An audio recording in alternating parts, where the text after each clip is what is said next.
எல்லாருக்கும் வணக்கம். என் பேர் பவானி. இன்றைக்கி நம்முடைய முன்னாள் பாரத பிரதமர் இந்திரா காந்தி அவர்களோட பிறந்தநாளை கொண்டாடிட்டு இருக்கோம். அவங்க இந்தியாவோட இரும்பு மங்கை. அவங்க பிரதமராக இருந்த காலத்தில் அவங்க தான் உலகத்திலேயே மிக சக்தி வாய்ந்த பெண்மணியாக இருந்திருக்காங்க.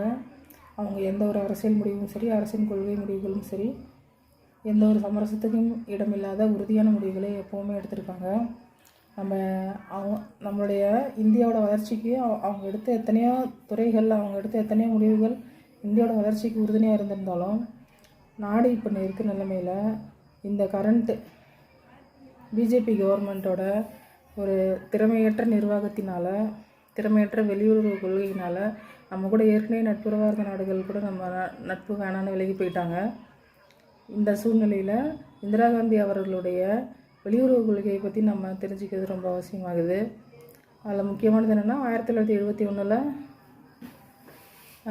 இந்திய பாகிஸ்தானுக்கும் கிழக்கு பாகிஸ்தானுக்கும் நடந்த உள்நாட்டு போரில் இந்திரா காந்தி அம்மா டிசம்பர் 1971 நேரடியாக அந்த போரில் கலந்துக்கிட்டு பங்களாதேஷுக்கு விடுதலை வாங்கி கொடுத்தாங்க.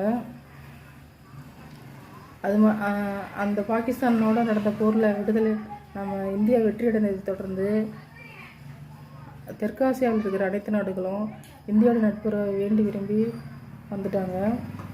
சோவியத் ரஷ்யாவோட நம்மளுக்கு ஒரு நல்ல உறவு இருந்தது. அவங்க காலத்தில் அவங்க நம்மளுக்கு வியாபாரத்துலேயும் ஆயுதங்கள் விற்பனை செய்வதிலையும் நம்மளுக்கு உறுதுணையாக இருந்தாங்க. மத்திய கிழக்கு நாடுகள்லையும் இந்திரா காந்தியோட ஆட்சி காலத்தில் எப்போவுமே அவங்க அந்த பாலஸ்தீனத்துக்கும் இஸ்ரேலுக்கும் நடந்த போரில் அவங்க எப்போவுமே பாலஸ்தீனத்து பக்கம்தான் நின்றுருக்காங்க. அவங்க எப்போயுமே ஒடுக்கப்பட்டவர்கள் பக்கம் நின்று நியாயத்துக்காக போராடியிருக்காங்க. நாமளும் அதே வழியை பின்பற்றி நடப்போம். நன்றி, வணக்கம்.